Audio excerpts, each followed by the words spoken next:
As a child, my favorite part of Halloween was the pumpkin carving. At first, my brother and I would just watch our dad do it, since we were too young to play with knives. But as we got a little older, we were allowed to make our own. I was much better at it than my brother, but he didn't seem to mind. He wasn't into the artistry of it as much as I was.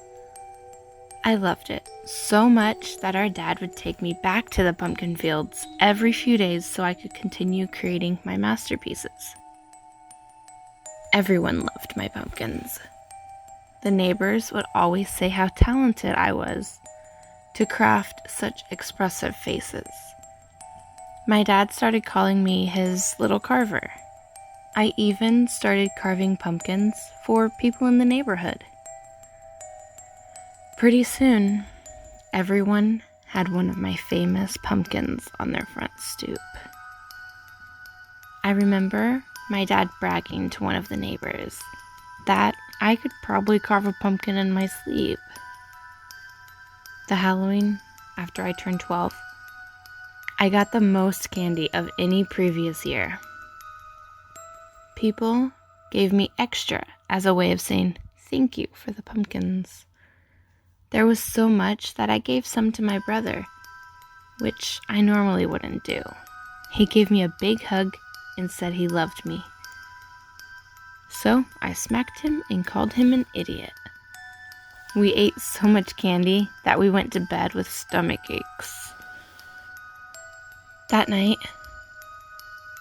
I had a dream that I went to the pumpkin fields alone.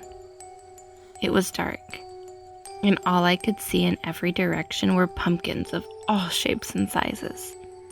I strolled the rows, searching for the perfect one. A voice from behind me said, "Pick me!" So I turned around to see a huge, magnificent pumpkin. It was almost as big as I was and looked ripe for the carving.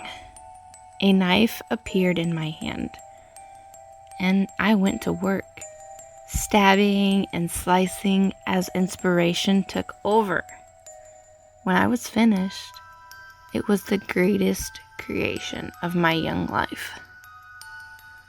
Brimming with pride, I took a step back and admired my achievement with a satisfied smile. The next morning, they rushed my brother to the hospital, but it was too late.